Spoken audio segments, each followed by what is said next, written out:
Hi అండి అందరికి. ఈరోజు మనం నేర్చుకోబోతున్నది సైకాలజీ పెడగాగికి సంబంధించి చాలా ఇంపార్టెంట్ బిట్స్ అన్నమాట. మీకు వీడియో కనిపిస్తున్నాను 50 బిట్స్. ఒకసారి చూడండి. ఎక్స్పెక్టెడ్ బిట్స్ అన్నమాట. ఇవి ఎక్స్పెక్టెడ్ బిట్స్. ఇక్కడ ఫస్ట్ బిట్ మనం చూస్తే పీడబ్ల్యూడి చట్టం 1995 ప్రకారం పీడబ్ల్యూడి చట్టం 1995 ప్రకారం పీడబ్ల్యూడి అనగా అర్థం ఏంటి? The right answer is person with disabilities. Person with disability అనేటటువంటిది రైట్ ఆన్సర్. నెక్స్ట్ వన్, ఆధునిక విద్యా విధానం నందు ఉపాధ్యాయుడు అనుసరించదగిన నాయకత్వం ఏది? ఆధునిక విద్యా విధానం నందు ఉపాధ్యాయుడు అనుసరించదగిన నాయకత్వం సహభాగి నాయకత్వం అనేది రైట్ ఆన్సర్. సహభాగి నాయకత్వం. Right to information education act, right to education act అనేటటువంటిది 2009 అనేది దేనికి ప్రాముఖ్యత ఇస్తుంది? ఎలిమెంటరీ విద్య, ఉన్నత విద్య, కళాశాల విద్య, సెకండరీ విద్య. ద రైట్ ఆన్సర్ ఎలిమెంటరీ విద్యకు ప్రాముఖ్యత ఇస్తుంది. ప్రైవేట్ పాఠశాలల్లో పేద విద్యార్థుల కోసం కేటాయించవలసినటువంటి రిజర్వేషన్ల శాతం ఎంత?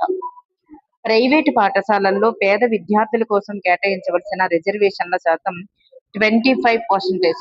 25%. విద్యా హక్కు చట్టం 2001 ప్రకారం బాలలు అనగా ఆర్టీ యాక్ట్ 2 ఇక్కడ 2001 కాదు 2009. విద్యా హక్కు చట్టం 2009 ప్రకారం బాలలు అనగా 2009 ప్రకారం బాలలు అనగా option 3 is the right answer. 6 నుండి 14 సంవత్సరాల వయసు కలిగిన వారు. విద్యా హక్కు చట్టం 2009 ప్రకారం ఏ ఏ తరగతులకు ఉచిత నిర్బంధ విద్య లభిస్తుంది? ఏ ఏ తరగతుల వారికి ఉచిత నిర్బంధ విద్య లభిస్తుంది? The right answer is option 3. 1 నుండి 8వ తరగతుల వరకు తరగతుల వారికి, అంటే 6 నుండి 14 సంవత్సరాలు కదా, 1 నుండి 8 తరగతుల వారికి ఉచిత నిర్బంధ విద్య లభిస్తుంది. ఎన్సిఎఫ్ 2005 పరీక్షల సంస్కరణలో భాగంగా క్రింది ఏ సిఫార్సు చేసినది? ఎన్సిఎఫ్ 2005 అనేది పరీక్షల యొక్క సంస్కరణలలో భాగంగా ఈ క్రింది ఏ సిఫార్సు చేసినది?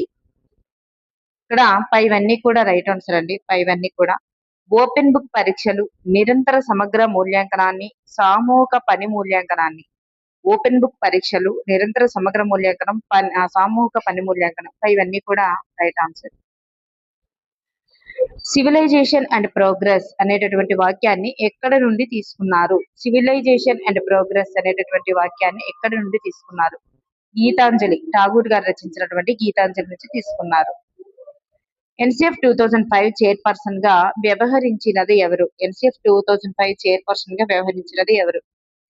ప్రొఫెసర్ ఎస్పాల్ శర్మ. ప్రొఫెసర్ ఎస్పాల్ శర్మ. అనిర్దేశక మంత్రంలో ఎవరికి ఎక్కువ ప్రాధాన్యత ఇవ్వడం జరుగుతుంది? అనిర్దేశక మంత్రంలో ఎవరికి ఎక్కువ ప్రాధాన్యత ఇవ్వడం జరుగుతుంది?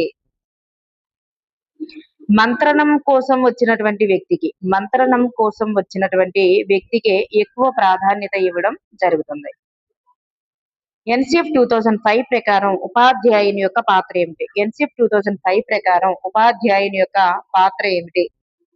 అనుసంధానకర్త. అనుసంధానకర్త అనేది రైట్ ఆన్సర్. సరి అయినటువంటి నిర్ణయాలు తీసుకోవడానికి, సర్దుబాటు సక్రమంగా చేసుకోవడానికి దోహదం చేసేటటువంటి చర్య ఏమిటి? సరి అయిన నిర్ణయాలు తీసుకోవడానికి, సర్దుబాటు సక్రమంగా చేసుకోవడానికి దోహదం చేసేటటువంటి చర్య మార్గదర్శకత్వం అనేది రైట్ ఆన్సర్. మార్గదర్శకత్వం. మంత్రణం యొక్క ప్రధాన లక్షణాలు ఏమిటి? మంత్రణం యొక్క ప్రధాన లక్షణాలు ఏమిటి? Option 1 is the right answer. మంత్రణం యొక్క ప్రధాన లక్షణాలు వ్యక్తికి నిలకడైన నిశ్చయమైనటువంటి జీవన మార్గాన్ని చూపడమే మంత్రణం యొక్క ప్రధాన లక్షణం. వ్యక్తికి నిలకడైన నిశ్చయమైనటువంటి జీవన మార్గాన్ని చూపడమే మంత్రణం యొక్క ప్రధాన లక్షణం. అనిర్దేశిత కౌన్సిలింగ్ కు సంబంధించి సరి అయినది ఏమిటి? అనిర్దేశిత కౌన్సిలింగ్ కు సంబంధించి సరి అయినది. మరి కౌన్సిలర్ ఒక సహాయకారిగా ఉంటాడు. కౌన్సిలర్ చెప్పిన దారిలోనే కౌన్సిలీ నడుచుకుంటాడు. కౌన్సిలీకి అధిక ప్రాధాన్యత ఉంటుంది. సో వీటిలో మనకి సరి అయినది ఏంటి? ఇక్కడ కౌన్సిలర్ సహాయకారిగా ఉంటాడు, కౌన్సిలీకే అధిక ప్రాధాన్యత ఉంటుంది. సో కౌన్సిలర్ చెప్పిన దారిలోనే కౌన్సిలీ నడుచుకుంటారు అనేది రాంగ్. ఎందుకంటే కౌన్సిలర్ సహాయకారిగా ఉంటాడు. అక్కడ ఎటువంటి ఏవి కూడా అక్కడ ఆర్డర్ చేయడం అట్లాంటివి ఏమీ ఉండదు. ఇలాగే చేయాలి, ఇలా అంటే ఇలా చెయ్యు అని చెప్పేసి కమాండ్ చేయడం అట్లాంటిది ఏది ఉండదన్నమాట అక్కడ. కౌన్సిలీకి అధిక ప్రాధాన్యత ఉంటుందన్నమాట. సో ఇక్కడ మనకి option 3 is the right answer. A, C మాత్రమే సరి అంది. నెక్స్ట్ వన్, కౌన్సిలింగ్ కొరకు తన వద్దకు వచ్చినటువంటి లత యొక్క సమస్యను తెలుసుకున్నటువంటి కౌన్సిలర్ ఆమె స్వయంగా నిర్ణయం తీసుకోలేదు అని గ్రహించినప్పుడు అతను ఏ రకమైనటువంటి కౌన్సిలింగ్ చేస్తాడు? నిర్దేశిత కౌన్సిలింగ్ చేస్తాడు. నిర్దేశిత కౌన్సిలింగ్. తాను అంటే సమస్య తెలుసుకున్నటువంటి కౌన్సిలర్ ఆమె స్వయంగా నిర్ణయాలు తీసుకోలేదు అని గ్రహించాడు అనుకోండి, అప్పుడు నిర్దేశిత కౌన్సిలింగ్ చేస్తాడనమాట. నెక్స్ట్ వన్, నిర్దేశక మంత్రంలో ఎవరికి అధిక ప్రాముఖ్యత ఉంటుంది, లేకపోతే అక్కడ ఆ ప్రొసీజర్ ఎట్లా ఉంటుందంటే కౌన్సిలర్ కి క్రియాశీల పాత్ర పోషిస్తాడు. అంటే కౌన్సిలీకి అంత చెప్పితే చేసేటటువంటి జ్ఞానం లేదనుకోండి, అలాంటప్పుడు కౌన్సిలర్ అధిక ప్రాముఖ్యత అంటే కౌన్సిలర్ దాని యొక్క పూర్తి బాధ్యతలు తీసుకుంటాడనమాట. సో కౌన్సిలర్ క్రియాశీల పాత్ర పోషిస్తాడనమాట నిర్దేశక మంత్రణంలో. క్రింది వారిలో సరి అయినది ఏమిటి? శ్రేష్ఠ గ్రహణ మంత్రణం, నిర్దేశక మంత్రణం, అనిర్దేశక మంత్రం, సి అనిర్దేశక మంత్రణం. ఇక్కడ చూస్తే మనకి వాళ్ళ యొక్క ఏ మంత్రణాన్ని ఎవరు తెలియజేశారు అని చూసుకుంటే శ్రేష్ఠ గ్రహణ మంత్రణం వచ్చేసరికి థార్న్ తెలియజేశారు. నిర్దేశక మంత్రణం విలియమ్సన్ డార్లీ. అనిర్దేశక మంత్రణం కార్ల్ రోజర్స్. చాలా ఇంపార్టెంట్ అండి, ఇది మనకి ఎక్కువగా ఇస్తున్నాడు కూడా. మరి శ్రేష్ఠ గ్రహణ మంత్రణాన్ని మనం మిశ్రమ మంత్రణం అంటారు. మరి దీన్ని ప్రతిపాదించిన వారు ఎవరంటే థార్న్ అన్నమాట. థార్న్. నెక్స్ట్ వన్, పంచేంద్రియాలకు ఒకేసారి వికాసాన్ని కలిగించేటటువంటి బోధన పద్ధతి ఏది? పంచేంద్రియాలకు ఒకేసారి వికాసాన్ని కలిగించేటటువంటి బోధనా పద్ధతి ఏది? ప్రాజెక్ట్ పద్ధతి. శారీరక చలన కౌశలాల వికాసానికి అవకాశం కలిగించేటటువంటి పద్ధతి ఏది? శారీరక చలన కౌశలాల యొక్క వికాసానికి అవకాశం కలిగించేటటువంటి పద్ధతి ఏది? కృత్యాధార అభ్యసనం. ఈ పద్ధతి ద్వారా విద్యార్థికి నేను కనుగొన్నాను అనేటటువంటి భావన కలుగుతుంది. అన్వేషణ పద్ధతి. ప్రకల్పన పద్ధతికి మూలం ఏంటి? ప్రకల్పన పద్ధతికి మూలం వ్యవహారిక సత్తావాదం. పిడబ్ల్యూడి చట్టం 1995 ప్రకారం పిడబ్ల్యూడి అనగా అర్థం ఏమిటి? Person with disabilities. వాచా పఠనం లిప్ రీడింగ్ అనేది ఎవరికి అవసరం? వాచా పఠనం లేదా లిప్ రీడింగ్ అనేటటువంటిది ఎవరికి అవసరం?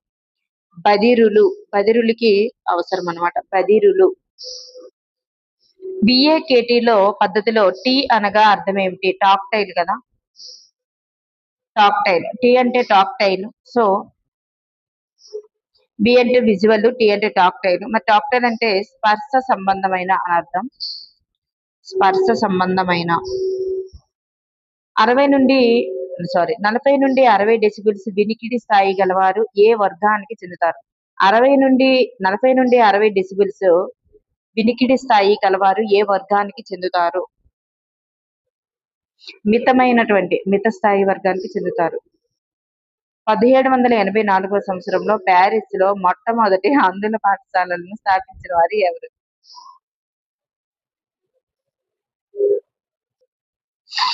1784 సంవత్సరంలో ప్యారిస్ లో మొట్టమొదటి అందుల పాఠశాలను స్థాపించిన వారు ఎవరు?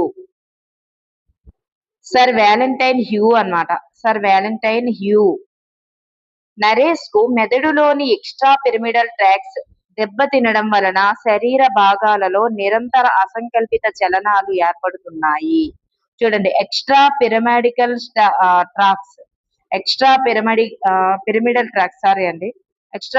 ట్రాక్స్ అనేటటువంటిది దెబ్బతినడం వల్ల శరీర భాగాల్లో నిరంతర అసంకల్పిత చలనాలు ఏర్పడుతున్నాయి. దీనిని మరి ఏ రకమైనటువంటి శల్యలోపంగా పేర్కొనవచ్చు? చాలా ఇంపార్టెంట్ అండి బిట్.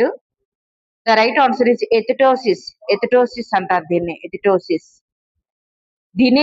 దినేష్ కు బయట చెవి మధ్య చెవి నార్మల్ గా ఉండి లోపల చెవిలో లోపం వలన వినికిడి లోపం కలిగింది.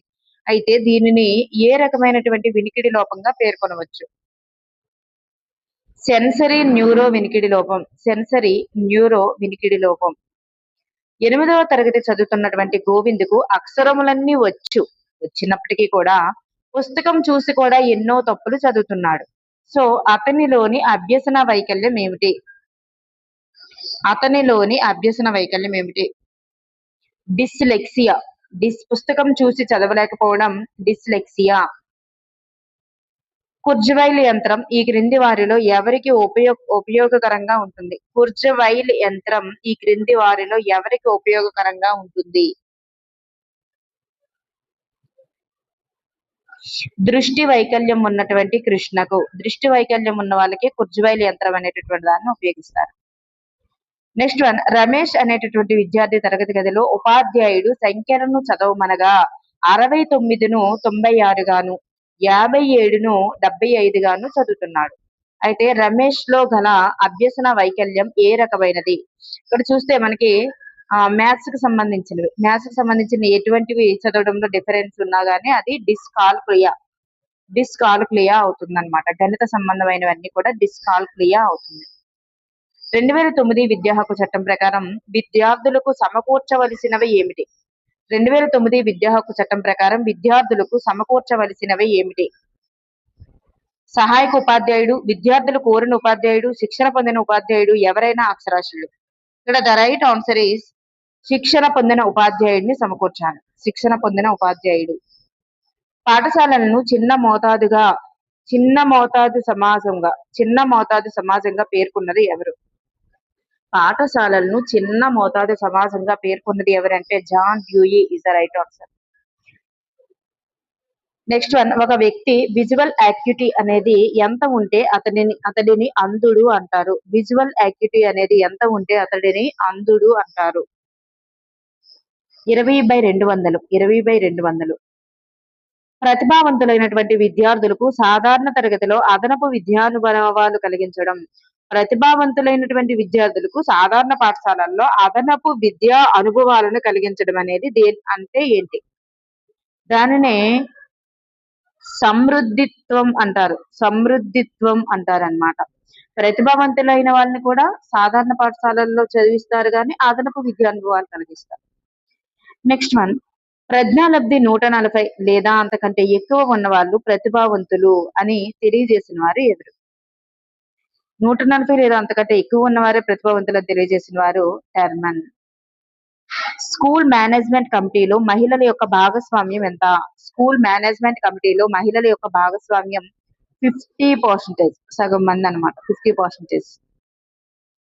మూల్యాంకనం వ్యవస్థలో అంతర్భాగమైనటువంటి లక్ష్యాలతో అతి దగ్గరి సంబంధం కలిగి ఉంటుంది అని తెలియజేసిన వారు ఎవరు?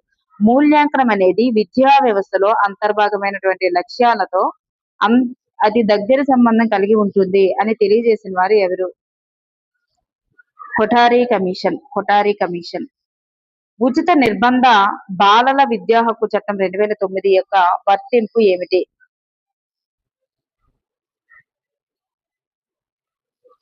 జమ్మూ కాశ్మీర్ కు మినహాయించి భారతదేశం మొత్తానికి అనేది రైట్ ఆన్సర్. జమ్మూ కాశ్మీర్ మినహాయించి భారతదేశం మొత్తానికి కూడా వర్తిస్తుంది అన్నమాట. నెక్స్ట్ వన్, విద్యార్థులు ఏ రకమైన నాయకత్వ లక్షణాలు గల ఉపాధ్యాయుని దగ్గర ఆనందంగా ఉంటారు? ఏ రకమైన నాయకత్వం లక్షణాలు కలిగినటువంటి ఉపాధ్యాయుని దగ్గర ఆనందంగా ఉంటారు? సహభాగి నాయకత్వం. అందుకే ప్రెజెంట్ లో సహభాగి నాయకత్వం ద్వారానే ఉండాలి, నాయకత్వం అనేది అనుసరించాలని చెప్తుంది. పాఠశాలల్లో నమోదైనటువంటి విద్యార్థుల సంఖ్య ఎంతకు మించితే శాశ్వతమైనటువంటి ప్రధానోపాధ్యాయుడు ఖచ్చితంగా ఉండాలని ఆర్టీఏ యాక్ట్ నిర్దేశించింది. 150 మంది దాటితే 150 మంది దాటితే మనకి 5 మంది టీచర్లతో పాటు ఒక ప్రధానోపాధ్యాయుడు కూడా ఇవ్వడం జరుగుతుంది. బాలల హక్కుల పరిధిలో విద్యా హక్కు ఈ క్రింది ఏ హక్కు పరిధిలోనికి వస్తుంది? బాలల హక్కు పరిధిలో విద్యా హక్కు అనేది ఈ క్రింది ఏ హక్కు పరిధిలోనికి వస్తుంది? అభివృద్ధి చెందే హక్కు కిందకి వస్తుంది. విద్యా హక్కు అనేది అభివృద్ధి చెందే హక్కు. బాలల హక్కుల పరిధిలో విద్యా హక్కు అనేది అభివృద్ధి చెందే హక్కు పరిధిలో హక్కుకి చెందుతుంది అనమాట. నెక్స్ట్ వన్, ఐక్యరాజ్య సమితి నిర్వచనం ప్రకారం బాలలు అనగా అర్థం ఏమిటి? ఐక్యరాజ్య సమితి నిర్వచనం ప్రకారం బాలలు అనగా 18 సంవత్సరాల లోపు బాలబాలికలందరినీ కూడా బాలలు అని చెప్పింది. 18 సంవత్సరాల లోపు బాలబాలికలందరూ కూడా బాలలే. ఈ క్రింది పాఠశాలలలో ప్రతిభావంతమైనటువంటి అభ్యసనాన్ని నిర్వహించడం ఒక సవాలుతో కూడిన పని. ఈ క్రింది పాఠశాలల్లో ప్రతిభావంతమైనటువంటి అభ్యసనాన్ని నిర్వహించడం ఒక సవాలుతో కూడినటువంటి పని. సమ్మిళిత పాఠశాలలు అనేది రైట్ ఆన్సర్. సమ్మిళిత విద్య యొక్క లక్ష్యం ఏమిటి? సమ్మిళిత విద్య యొక్క లక్ష్యం ఏమిటి? పిల్లలందరి యొక్క అవసరాలను తీర్చడమే సమ్మిళిత విద్య యొక్క లక్ష్యం. పిల్లలందరి అవసరాలను తీర్చడం. ఇక్కడ బుద్ధిమాంద్యం కలిగిన పిల్లల అవసరాలు తీర్చడం, అంగవైకల్యత గల పిల్లలను రక్షించడం, ప్రత్యేక అవసరాలు గల పిల్లలందరి అవసరాలు తీర్చడం అన్నారు. అవి ఏవి కూడా కాదు. పిల్లలందరూ అట్లా వాళ్ళు ఎటువంటి పిల్లలైనా అవ్వచ్చు. వాళ్ళందరి యొక్క అవసరాలు తీర్చడమే సమ్మిళిత విద్య యొక్క లక్ష్యం.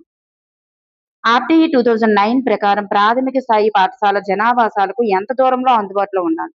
ప్రాథమిక పాఠశాల జనావాసాలకు ఎంత దూరంలో అందుబాటులో ఉండాలి?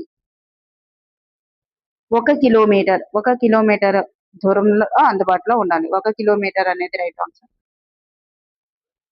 నెక్స్ట్ వన్, విద్యా హక్కు చట్టం 2009 ప్రకారం పాఠశాల కనీస పని దినాలు విషయంలో క్రింది వానిలో సరికానిది ఏమిటి? పాఠశాల కనీస పని దినాలు అయితే 1 నుండి 5వ తరగతి వారికి 200 పని దినాలు ఉండాలి. 6 నుండి 8 తరగతుల వారికి 220 పని దినాలు ఉండాలి. మనకు ఆప్షన్ 3 అనేది ఇక్కడ సరికాదు. నెక్స్ట్ వన్, విద్యా హక్కు చట్టం 2009 ప్రకారం 6 నుండి 8 తరగతుల పాఠశాల ప్రమాణాల విషయాలలో ఏ అంశాలలో బోధించడానికి పాక్షిక కాల టీచర్లు అవసరం? పాక్షిక కాల టీచర్లు దేనికి అవసరం అవుతుంది అంటే ఆర్ట్ అండ్ ఎడ్యుకేషన్, అంటే ఇక్కడ ఇచ్చిన వాటిలో ఆర్ట్ అండ్ ఎడ్యుకేషన్ అనే దానికి పాక్షిక కాల టీచర్లు అవసరం.